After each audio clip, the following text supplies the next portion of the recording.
Hi, this is Crystal back again for another video that I finally got around to doing. And hopefully this will work because I just tried to do a video a second ago and then my screen popped up and said that it was warning me that there was no sound and that I should just stop the video. But then I went to check it and there was still sound. So I hope that it will just keep going and that this video will turn out fabulous. So today I'm filming at my desk in my office. As you can see by all the books and stuff behind me. We'll try and improve that over the future. Anyway, it's not about the aesthetics or anything like that. So, yes. All right. So, not quite as much makeup as the other videos either because I used my phone out in the living room and I was getting all dressed up then. But today I just wanted to do a video, so I thought, well, you know what? Just we won't get ready. We'll just go and do a video because it's not about what I look like. It's more what I'm telling you or sharing with you, I guess. Not telling you, sharing with you. So I was reading this book a while ago, and it is the Four Agreements by Don Miguel Ruiz, I believe is his name. I hopefully have not ruined his name. It's going to film backwards, but the Four Agreements. So I read this book, and I found it really fascinating when I read it. What I did was I read the whole book, and then I made highlights on certain points that I liked because I don't want to talk about the whole book. I mean, if you want to see the whole book, then you get your copy. So anyway, so this is what I did with the book, and I did the highlights, and I'm not going to talk about the whole book in this video because I don't know how long it will go and how it'll go. So I will see how far I get, and then we will go from there. All right, so the Four Agreements, and well, I guess I'll just start by making some highlight points. So my copy was printed in 1997, and it's a soft cover book, and I've heard of it before, but what got me to read it was I was listening to Tom Brady. He has a show on Facebook. He did it's not a Facebook Live, but it was some kind of TV show, or it was like a TV show, but it was on the Facebook. And he had spoken of this book, and I knew that he had read it before. And then while watching the series on Facebook with Tom Brady, I found it really fascinating. And aside from Tom Brady, I mean, Peyton Manning a long time ago made an impact on me as well, because both of them, now that I know more about Tom Brady, I realized that they are talented, but they're talented because they work hard for it. Peyton Manning, not a direct quote, but he said there's guys that are more talented than I am out there. Like they just have the ability to play football, whatever their position is, and they're fabulous at it. He said, I work hard for what I do. And and so is Tom Brady as well. Same kind of boat with the talent is that he works hard for it. He practices and he does everything that he needs to do in order to achieve what it is that he's after. So I have yet to see the end of his Facebook show because obviously he didn't win the or they didn't win the Super Bowl. And so I really wanted to see what his thoughts were about it. However, so we're on the Four Agreements, and I really enjoyed the read. Actually, it was very enlightening, and even though I'm a very positive person, I love different perspective, and I really enjoyed this book. So the dedication for the book is to the circle of fire, those who have gone before, those who are present, and those who have yet to come. I like that. So the contents are introduction, domestication, and the dream of the planet. The first agreement, be impeccable with your word. And the second agreement, don't take anything personally. The third agreement, don't make assumptions. The fourth agreement, always do your best. And then in the last, it says the Toltec path to freedom and how to break your old agreements, which we'll get into later. And then it finally ends off with the new dream, heaven on earth, and that's when everything comes together. You kind of decide things for yourself. And then there's some prayers at the end. And so those were kind of interesting as well. All right, so we went to the beginning. So just let me turn the pages. Sorry, it's going to take a little minute because I got to turn the pages to the book. So the first one is the Toltec, and these are the people of southern Mexico that are women and men of knowledge, and they are the Toltec are the scientists and the artists who formed a society to explore and conserve the spiritual knowledge and practices of the ancient ones of their area, I assume. Every culture seems to have one. And they came together as masters and students of, holy Lloyd, I'm not even going to even try this word, students at Teotihuacan.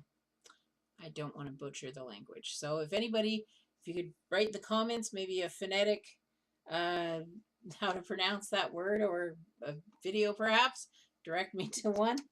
And so these are, the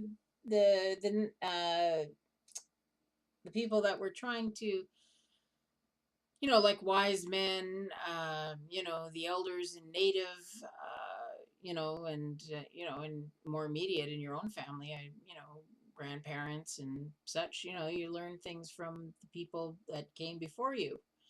And so this is what they were explaining about who they were and everything. So then you go into the introduction and the smoky mirror.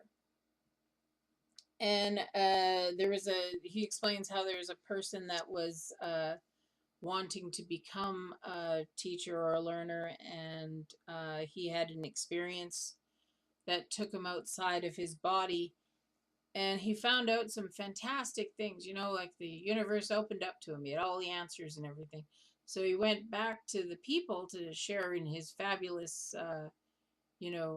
experiences, and some of them may have gotten it, some of them didn't, but he couldn't believe that nobody else was as excited as he was about this experience. And I guess it's the same. I can only equate it right now in my own mind to the people that come back and say, oh, this is what happened when I died, and they share their experience in the afterlife and everything else. And there's always those people that are going to believe that no, there is nothing, we're just gone after that and that's it.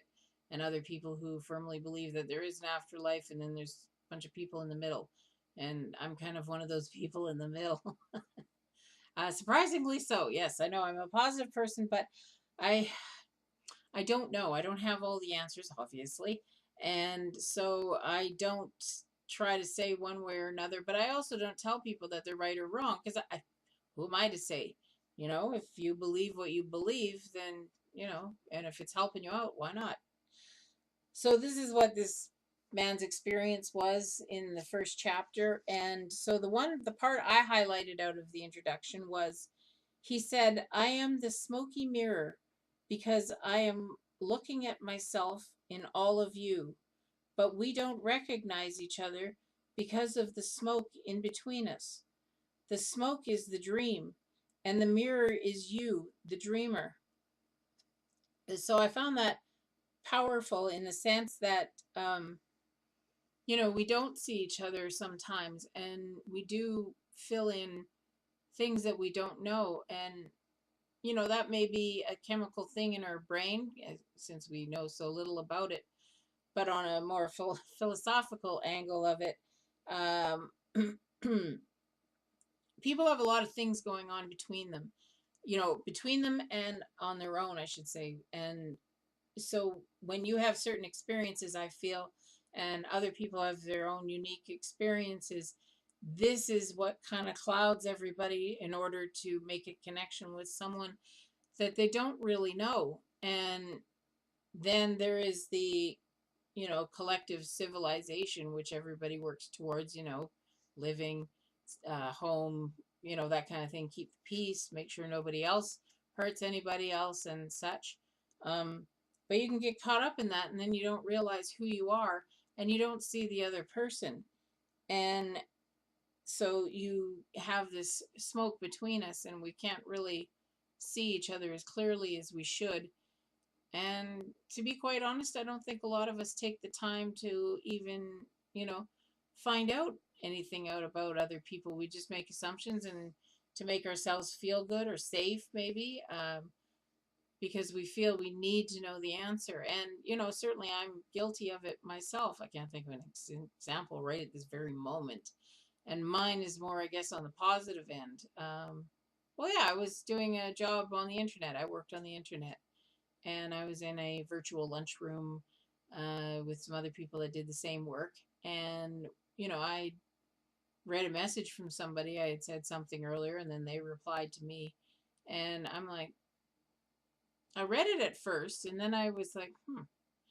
And then I was like, wait a minute, I think they're dissing me. So I asked somebody else in the group, I said, did I just get slammed? And then they're like, yeah. And I'm like, oh. I'm like, hmm. So I guess my guilt is that I don't jump to the worst conclusion right away. And so I don't know, maybe I get taken once in a while for that reason, because I don't see people in that light, and I guess I'm glad I don't. Um, so that was what was interesting about the introduction to me, was that you can come to some kind of realization, and you want to pass it on to everybody else, much like what I'm trying to do here on this YouTube. And some people it will hit, and some people it won't. Just the way it is. And experiences certainly play into a lot of it as well. I've overcome a lot of things in my life, so a lot of other people haven't faced any adversity, so it's hard for them to understand that someone can get through something difficult. And whereas they say, no, I could never do that. I don't know how you do that. So that was the introduction. And then the next chapter is domestication and the dream of the planet. And there's a quote at the beginning of this chapter. It's called, living is easy with eyes closed, misunderstanding all you see, dot, dot, dot. And that was by John Lennon. Good, good quote. I love quotes because people have come to some kind of realization, and then they've packaged it up in a nice little quote. And I like them. They give me perspective. So we're on chapter 1, the domestication and the dream of the planet. So the first highlight that I did, dreaming is the main function of the mind, and the mind dreams 24 hours a day. It dreams when the brain is awake, and it also dreams when the brain is asleep. So I found that to be true too, because everybody daydreams. You try and fill in the blanks. I mean, when you really concentrate on where your mind is going, um, it's always got something going on inside of it, and you can see things at many, many different ways in like a split second. And a lot of the times, I don't think people realize how much their brain is filling in or working on, or you were thinking about somebody and then you try and put it aside, but it still comes to mind. And dreaming, I have heard, and I can't think of where, that the brain is always working on problems. Like if you have a certain issue and you're trying to come up with a solution, you put forth the question. It's called putting it out to the universe, but in a sense you are, but also in a sense you're giving your mind time to work on it, so it keeps going. And it's like, just keeps, like a little computer, I was going to say, but it's far superior to a computer. But that's what it does. It starts working on an answer for you. And I mean, it'll come up with a lot, but it's whatever resonates with you that's going to satisfy you. And so our minds are constantly, taking information in, filing it away, trying to make understand it. And so that way your mind is always dreaming or working, or coming up with scenarios and things. And if you just sit for a minute and try to stop thinking about things, I've yet to achieve that, um, then that's when you'll realize how much chatter is going on in your head. Deepak Chopra, I watched a show on his teachings, and when at one point he wrote lines on a whiteboard. You know, like when you do 1, 2, 3, 4, and then strike through with a 5. So you get up to 4. Don't put anything else in there, and then each line represented a thought. You know, you have a thought, you have a thought, you have a thought. And he said we were trying to achieve that infinitesimal moment between each thought, because when you think about it, they're not all sandwiched together. I mean, there's got to be some kind of space. It's like our bodies are not solid in the sense that, you know, if you look them on a micro level, you'll see that there's lots of space in between, you know, our skin and everything around us. So his theory was the same thing for the thinker of the thought. Who is coming up with the idea? Who is that? So you're trying to get in between thoughts, because that's where, you know, some enlightenment may come to you. So I can't achieve that. I've tried, but I haven't. So, and then the next one that I highlighted was the dream of the planet is the collective dream of billions of smaller personal dreams, which together create a dream of a family, a dream of a community, a dream of a city, a dream of country, and finally a dream of the whole humanity.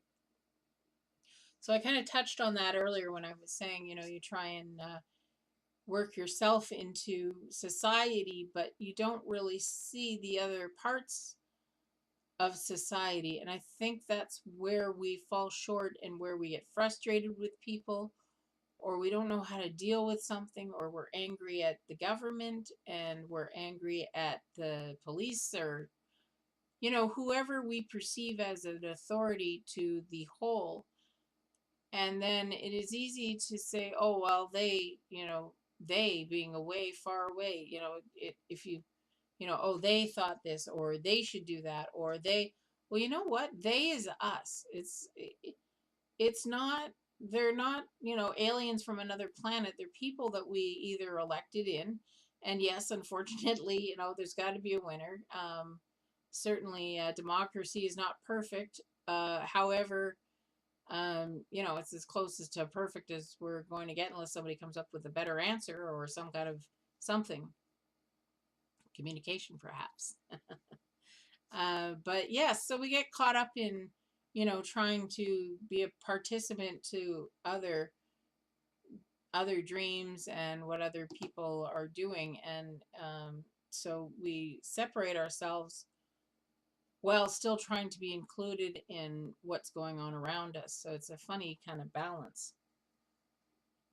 The next thing I highlighted was attention is the ability we have to discriminate and to focus only on that which we want to perceive, which is just what I said. You know, it's easy enough to say, oh, well, it's their fault, or they should have done something, or, you know, they should have known. Well, how are they going to know? Did you say anything to them? Did you tell them that they should know this? And if they don't, well, then you better share it with them, because they're not going to be able to do anything unless you tell them. I just feel that you know, I mean, later on we get into assumptions, but that's what we do is, we, you know, they should have known. Well, how do we know? I got a great thing from my dad. He always said, well, do you know that? Like, if I, you know, oh, they X, Y, and Z, they probably, well, do you know that? And it's like, well, no, I don't know that for sure, because I wasn't there. And then my dad, exactly. So you can't, you know, unless you want to have something done, then you got to focus on what it is you need. And then a few pages later, we never had the opportunity to choose what to believe or what not to believe. We never chose even the smallest of these agreements. We didn't even choose our own name. I'll read a few more before I make any comments, because I've got quite a few on this page. The only way to store information is by agreement. As soon as we agree, we believe it. And this is called faith. To have faith is to believe unconditionally. Children believe everything adults say. We didn't choose these beliefs, and we may have rebelled against them, but we were not strong enough to win the rebellion. So in this page, it was okay. So when you learn, you're a kid. I just finished saying I learned from my dad. You don't know that. You can't make assumptions on what's going on around you. So you learn things from your parents, from your friends, from your teacher, from your community, from TV, wider and wider. And you take all of this in, and obviously you believe people who are closer to you, because you would hope that they have your best interest at heart, and they're sharing their experience with you as far as um, what you should believe, how you should treat people, and how you get along in the world. And the agreements from this book, the four agreements, which is because they make a reference and is to only be able to store this as an agreement. It's almost, you learn things, it comes into your head, and then you're like, oh, well, yeah, that makes sense. Okay, well, I agree to that. So it becomes an agreement, like a contract almost. And so you take that in and you say, oh, yeah, that makes sense. And you file it away as an agreement, so to speak. And now it's become the faith that you built your knowledge on. And you get fed all of this, but you don't really know. You just keep taking it in. And it comes down to even your name. I mean, you didn't choose that. Your parents chose that name. Now, whether you want to change your name or not, that's up to you. Maybe you wanted something different. But hopefully, if you came from a nice family, they had a reasoning behind giving you a certain name, and hopefully you like it. But, people change their names too, because, a name, it's whatever if you want to change it, sure, why not? Anyways, discuss with your family first, perhaps. um, but we weren't strong enough to win the rebellion, because some agreements that you have in your mind are not always good, or so, like someone will come up to you and say, oh, you're fat and stupid. And it's like, oh, you look in the mirror, and of course you've looked at a magazine with a woman that looks about 10 pounds, and you're like, oh yeah, I am fat, and meanwhile you're probably not. um, but you take it in and you think, oh yeah, that's got to be true. I mean, I can see it for myself. And then the stupid gets thrown in, because maybe you are fat, I don't know. But you've tied in now your intelligence to your body image, and neither one has anything to do with anything. And I can equate it to my experience in school. Not that anybody was really mean to me or anything, directly to my face. uh, but I mean, I didn't date a lot, and I look back at my pictures in high school, and I certainly didn't need a bag over my head. But you get into this mindset of how you're supposed to be, and if you don't measure up to that, then you somehow are inadequate. And in high school, my girlfriend was, really attractive girl, and I mean, we're talking school here, so we're into the superficial part of your life, where you're more worried about what you look like, and rather than who you are. And so anyway, so this guy, I liked him, he liked her. I was upset because she was talking to him, so we talked. And she said something really interesting to me. And she said, well, what am I supposed to do about it? I can't control how he feels towards me. And, in that moment, and I wasn't really mad at her per se. Just the situation, I guess, because, all my life, people stare at you, they ask you inappropriate questions, or they don't ask you any questions. And so I wasn't, it just had come to a point where, and then, but with her saying that, it made me realize, well, how is she supposed to control what he's thinking? That's not her fault. It's not my fault. But yet we're in this situation where I feel like this, and then I felt kind of stupid for saying it. Anyway, we worked it out. She was my best friend in high school, so we worked it out. Junior high, because I've had a few. But it made me see how you can't control what's going on around you, and and I wasn't any less interesting or anything to her than, but because you hear these things, you take them in, and then you think they're true. And unfortunately, it's not. And, so I always tell people, get out of high school because it's not the world.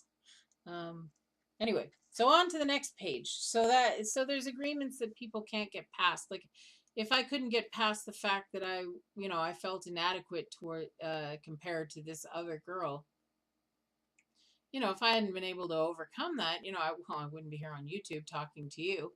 And I wouldn't be married. I wouldn't have a home, and I wouldn't live out in BC and to be able to do my other job as well, all from a wheelchair. So these are things that I try and remind myself that I've come to some realizations, and I've seen how it is, and that you can't let these things that you learn about from other people to dictate how it goes for the next 10 years, because it could be totally wrong, and then you've just given somebody all of your power because they said some stupid flip remark, and you're like, oh, maybe they're right. It's like, that's the stupidest thing I'd ever heard.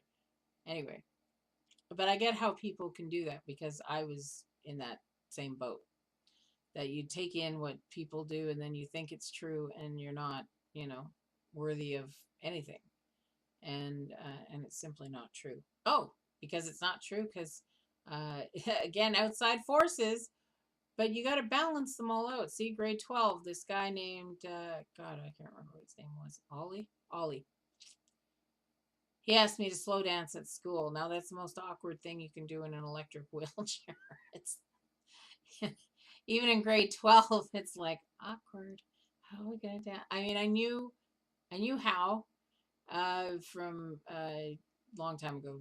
Anyway, I learned how to slow dance in a wheelchair, but to try and explain it to somebody who doesn't, it just seemed more awkward to try and explain it than to just, do what we did. And I mean, the point was, is I was really uncomfortable the whole time it happened. But the one thing that it really, lifted my spirits, because I thought, wow, like, well, this guy said this, and then this guy did this, and then you're like, well, wait a minute, maybe things aren't, you know, as they should be, So you start learning things. So you kind of got to pick and choose what's going on and go, is that really true? Does that hold up to fact? Because a lot of people say dumb things all the time, and you can't let it rule how you're going to run your life. It just seems silly. But again, experience, dictates what we take in and go, oh yeah, that's true. And, and things happen, and your beliefs change, or your dream changes, as the book says. So now we're on the next page, and, so because you couldn't, people couldn't fight the rebellion, is what he was saying about, believing in what people say and just taking it as gospel and not challenging it all, and just, yeah, I'm fat and stupid, and that's the end of it.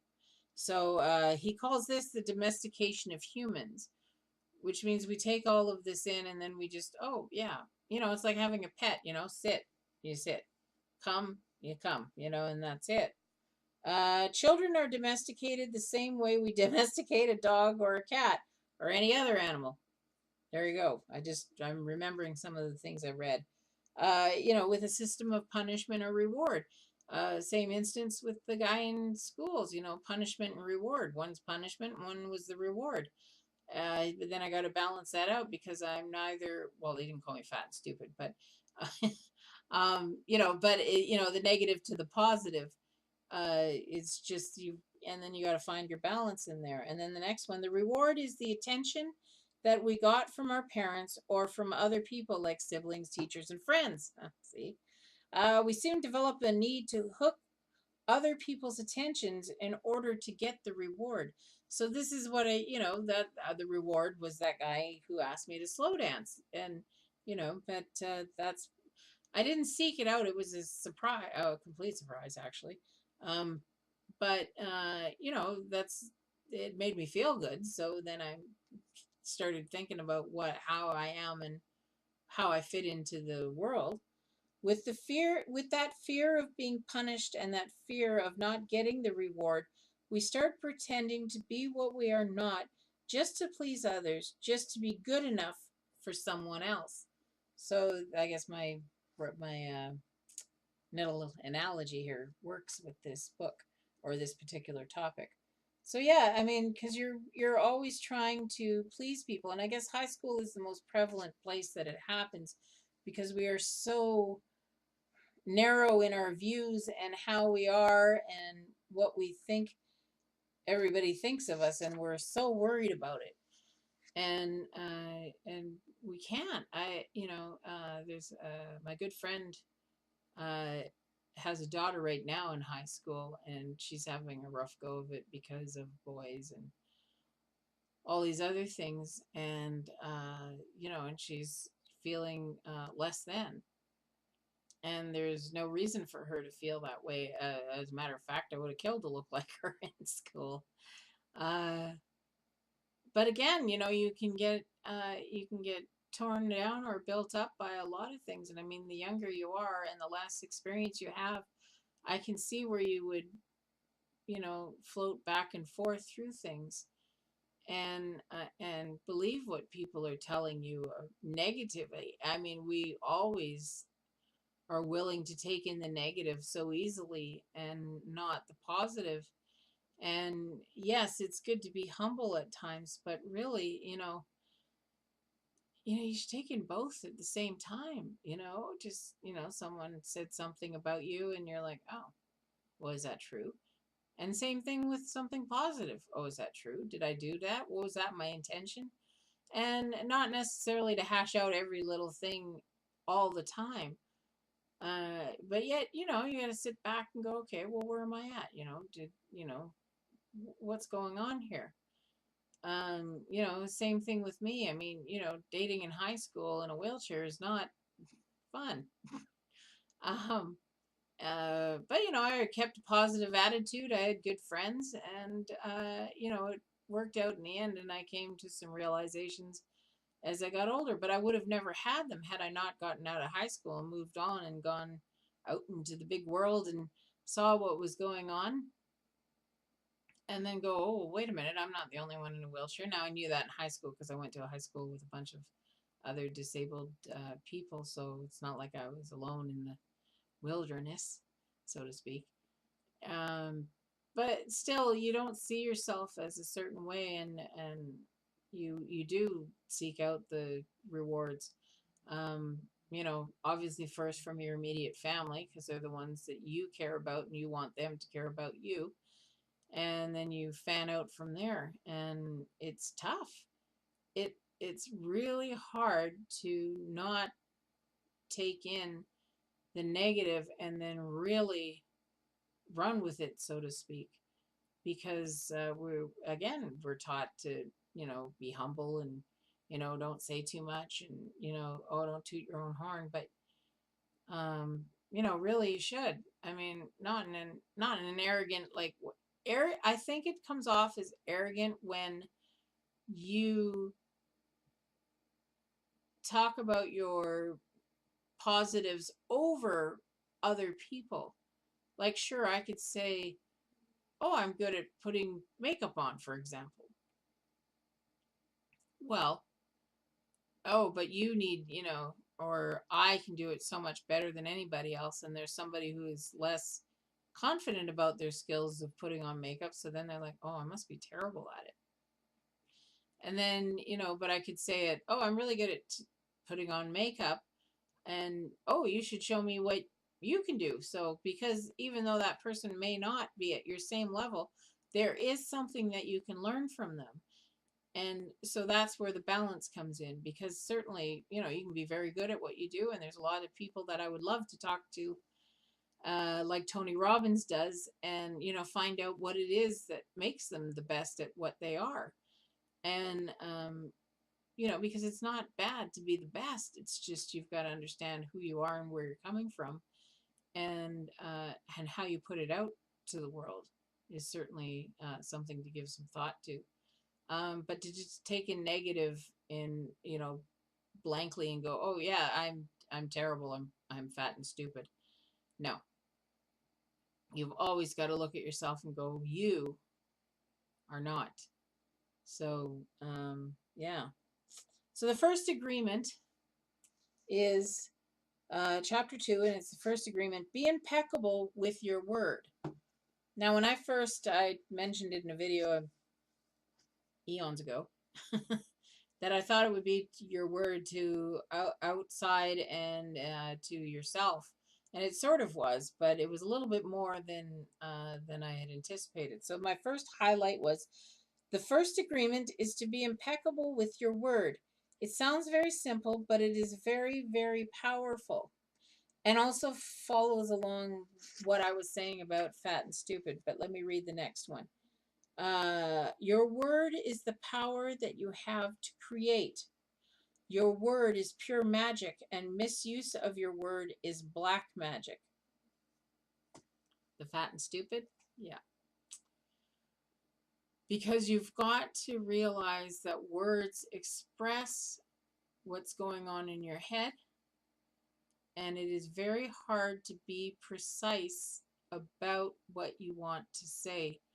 I myself had an incident with my dad years ago, and we had gotten into a big fight. Well, not a fight, but anyway, he kept pushing me, and he kept asking me, you know, like, you know, why did you do it? Why did you do it? And I told him I hated him.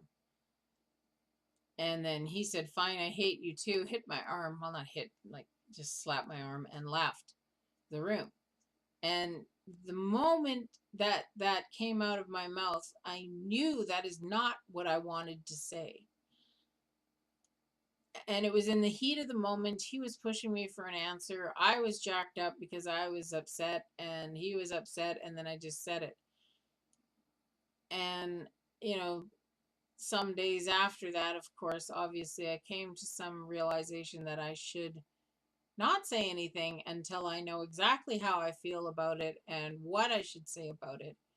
Because you can't take back what you say. I mean, that's as simple. But then, you know, what Miguel says in the book, you know, your words are what is going to be put out to people and the universe and to yourself. I mean, now it's become something that you've said, and you can't take it back. I mean, it's there.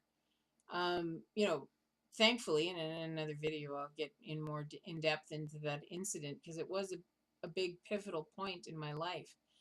But it made me realize, to this day, I will not get into an argument. I will not. I refuse. It is a complete waste of energy, and nobody says what they want to say, and nobody's listening anyway, because the other person wants to be right. So we don't listen to what other people have to say, and we're not saying what we want to say, and to me, it's just a complete waste of time. So I don't do that anymore at all. I don't. Now it's a problem because people, you know, Crystal, you're quiet, and I'm like, yeah, I'll get back to you on it. I'm not avoiding it, just trying to sort through my head about how I feel about it, and what I think about it, and, you know, what is it that I want to say? What was it that bothered me? What, you know, and so that is how I handle things now. Or, you know, in my most of my adulthood, I don't say much. I just take it in, and then express it later, or in written word or something like that, where I have some time to think about it. The next highlight that I had is: the word is like a seed, and the human mind is so fertile. Prepare it to receive the seeds of love. So this is the, you know, again, we'll keep with the same example just to be cohesive here. The fat and stupid. Your mind, especially like back in high school, like I said, it's willing to take in so much negativity, and it can take in a lot of things, but negativity seems to really, get some good roots in there. And your mind is taking in everything because it's like, oh, yeah, we should do something about that. And without questioning what exactly it is that what am I trying to say? Like, oh, I am fat and stupid, so I better exercise and get some reading or, better myself. But meanwhile, maybe you're not stupid and you're not fat because, I had that perception I was huge in high school, and I look at my pictures now and I'm like, uh, what are you? No. And so, but it was other people's perceptions that were put upon me. So then I felt less than. And again, it wasn't like I was crying in the corner or anything. I had a great family. They, supported me in a lot of things. So, but it still affected me to a certain degree. And, and I think that we need to realize that we need to take in some positivity as well, which is the other highlight. Prepare it to receive the seeds of love. Because you got to learn to take in a compliment and just smile and go, thank you. And that's it. A lot of people, you get a compliment. Oh, no, I did this. Or no, and oh, no, I just put this together. And oh, no, and it's like, no, just smile. Thank you. That's it. And that's all you have to do when receiving positivity. So take it in as much as you're willing to take in the negative. So then the next highlight that I have, impeccability means without sin. A sin is anything that you do which goes against yourself. Everything you feel or believe or say that goes against yourself is a sin. You go against yourself when you judge or blame yourself for anything. Being without sin is exactly the opposite. Being impeccable is not going against yourself. Impeccability, on the other hand, leads to life. So, impeccable with your word is that you don't want to go against yourself. Oh, God, yeah, I am fat and stupid. Now you've just committed a sin against yourself because you've taken in that. And it's not even that fat and stupid in the words themselves, it's how they're conveyed to yourself that makes the difference. Maybe you are fat. But it doesn't mean that you're less than because you are. And if you're stupid, well, who it's against somebody else's perception of who you are. And if you feel that you know enough, but we never know enough. It's always good to learn things as you go along. Because you're going to learn stuff every day. But to take it in a negative way, I guess is what my point is. Like, if oh, I'm fat. Okay, well, do I have any health issues? Should I lose some weight? Do I feel like I need to lose some weight? If I don't feel like I need to lose some weight, I'm fat. I got a mirror. Thank you for pointing that out. And the stupid part, well, that's a dumb word. It's like, because it's all where you are in life. Sure, I could say to a kid 15 years old, God, you're stupid. But unless, he's learned something out of it, then that's dumb to say. Even though we use these words flippantly, sure, we do. We watch the news. Oh, that guy was stupid. Why didn't he think of blah, blah, blah? Well, you know what? There's a lot of instances in my life where I could have said to myself, Crystal, what were you thinking? Apparently you weren't.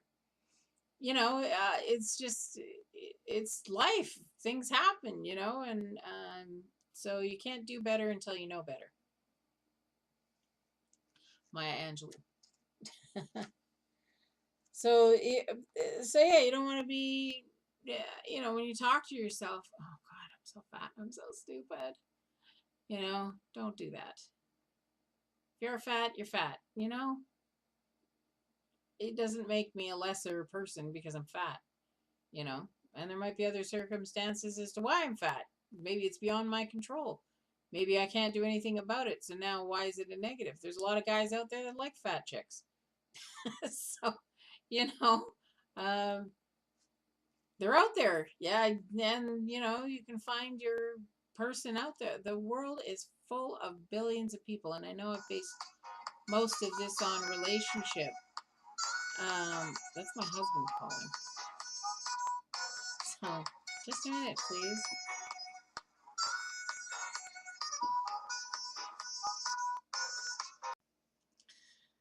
And I'm back.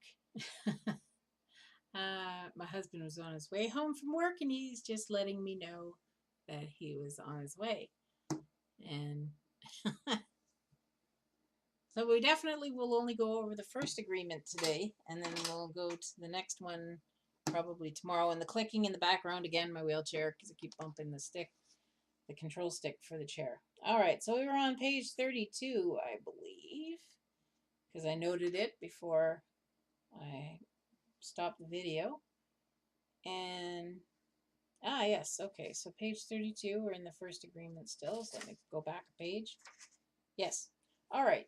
So, yeah, we're going with the fat and stupid theme right now to reference our book. So the next quote that I had, or passage that I thought was interesting. If I love myself, I will express that love in my interactions with you, and then I am being impeccable with the word, because that action will produce a like reaction. So you get a girlfriend, and you say, "Hey, am I fat and stupid?" She'd be like, "No, what are you talking about? Look at you." And then she'll point out all these things that, go against why you think you're fat and stupid. And then you'll be like, "Well, am I really fat?" And she'll be like, "Well, because if you are, then you are.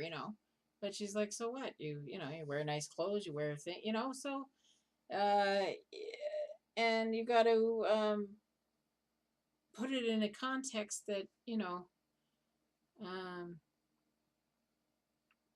that you put it up to scrutiny, and then the people around you that resonate with you. I mean, because someone could come up and say, "Yeah, you're fat and you're stupid. Yeah, I heard about you." And, you're like, "Oh." But then does that really, does that really make a difference? Uh, does it true? Then you're like, "Oh." But then you can feel them being mean towards you, right?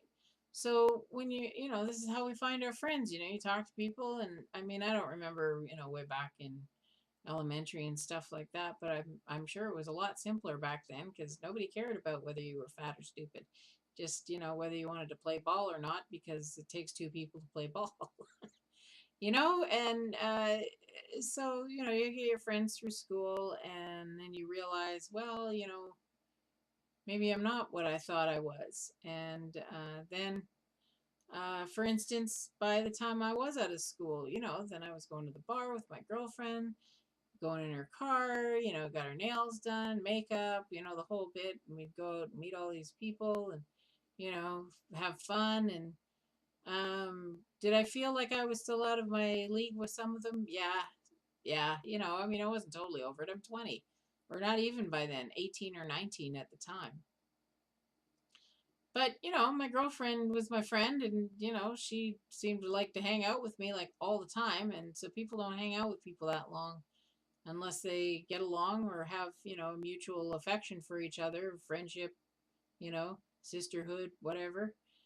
And, and then you start, dressing like that person because you're like, "Oh, hey, I like the way they dress," or, then they start doing something that you like. And, soon enough, you're getting people around you that are positive and, give a good feeling to your life. And, and, then you start changing and you start realizing that you believed something that was totally wrong. I had another girlfriend that I hung out with, and she was fat. And, but man, did she not take any shit from anybody. I'll tell you, like she was just, this is who I am, and if you don't like it, take it or leave it. And I was like, wow, I like her. And so I got to know her. Her name was Nancy. She was an interesting and amazing woman. And um, just a little side note, because unfortunately I didn't find her on Facebook. We lost touch. She moved away when we were younger, and then we lost touch, which was unfortunate. And then I find out that she had passed away in her early 40s, and that's very disappointing to find out. But when I did look through her Facebook, boy, she just lived life as far as I could tell. I mean, I realize Facebook is a glimpse into your life, and depending on how you use it, it's not really a real perception of.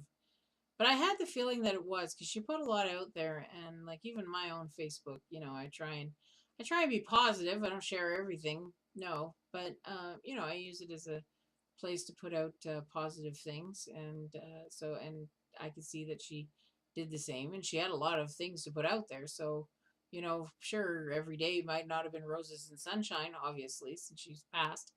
And I don't know why she passed away or what the cause was. But anyway, my point is though is that she really embraced life, and she did end up losing weight um because of her choice, though I'm almost certain of it. Or maybe a health issue came up that she had to. But regardless, she didn't do anything that she didn't want to do, and I really got that from her. And I'd like to say that it added to my belief system. You don't like me, there's the door, feel free.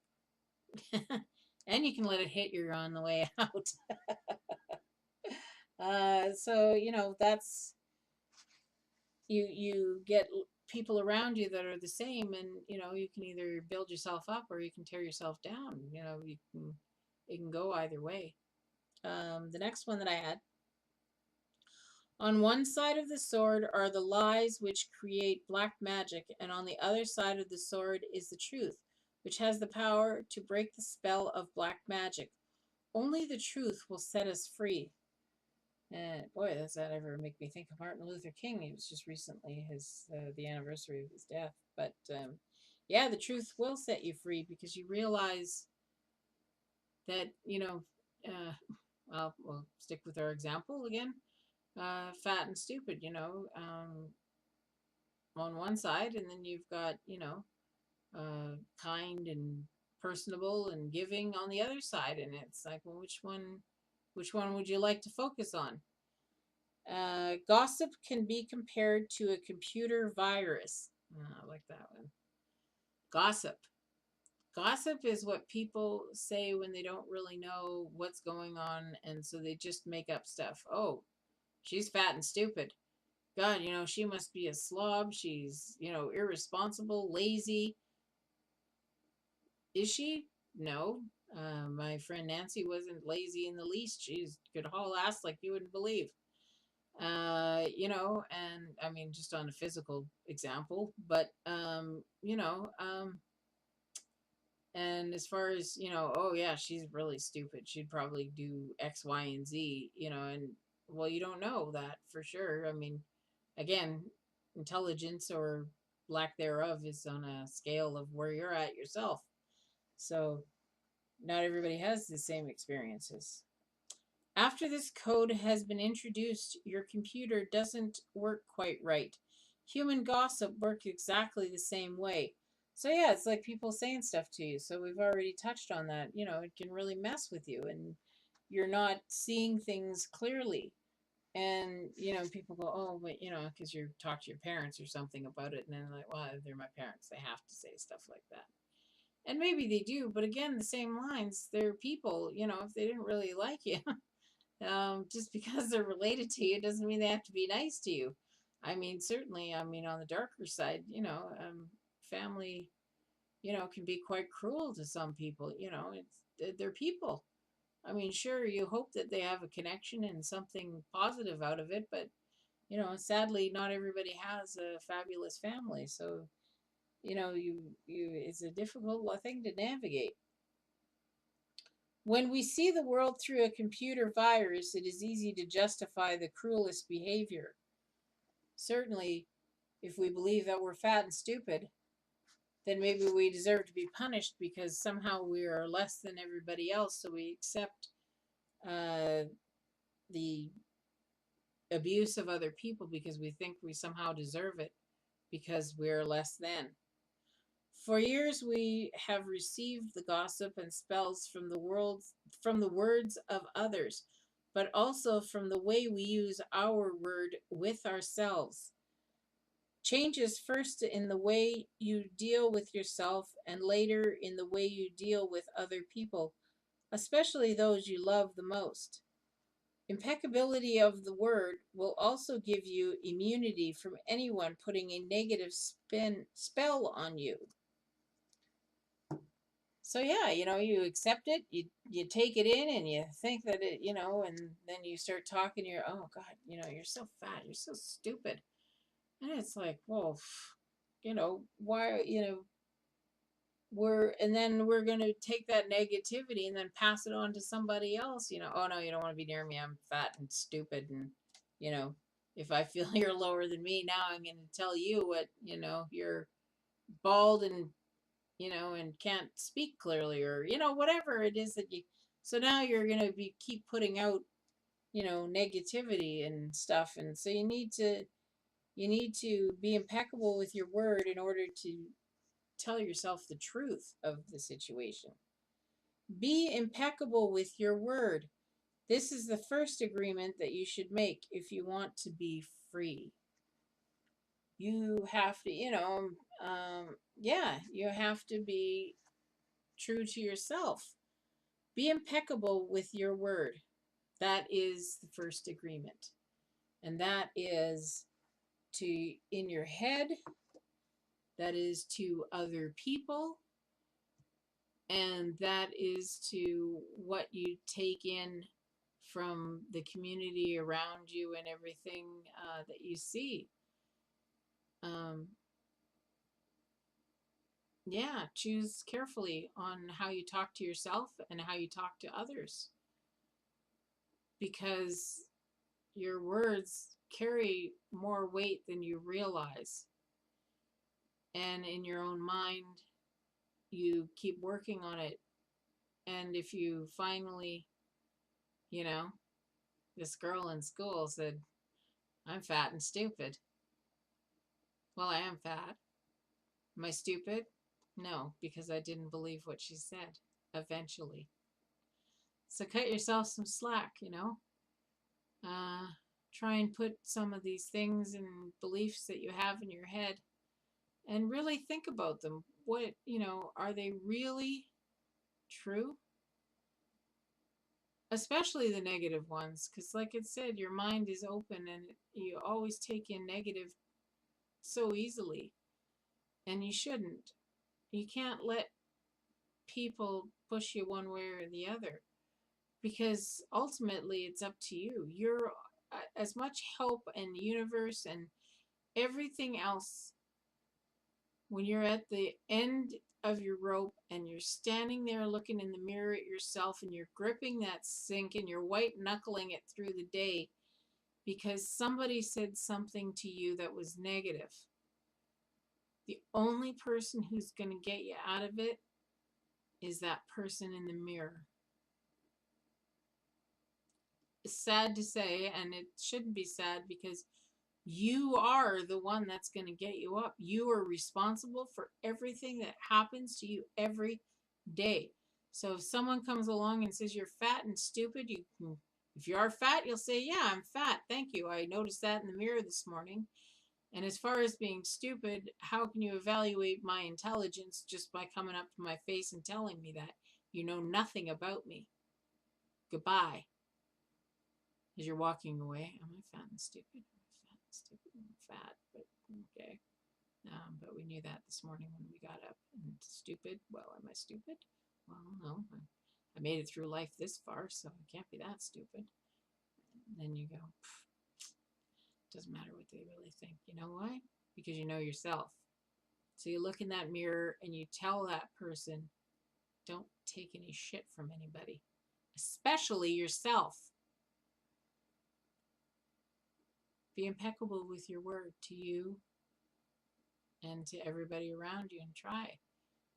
Are you going to get it the first time around? No, probably not. You're going to have a lot of doubts and everything else and stuff. And, nothing comes easily. I'm 50 years old, and the stuff I talked about as far as my own experiences was way back when I was like 14 and 19. So that's quite a few years ago. And I've had quite a few experiences from then till now. So, first agreement, be impeccable with your word. Leave some comments. Excuse me. Let me know what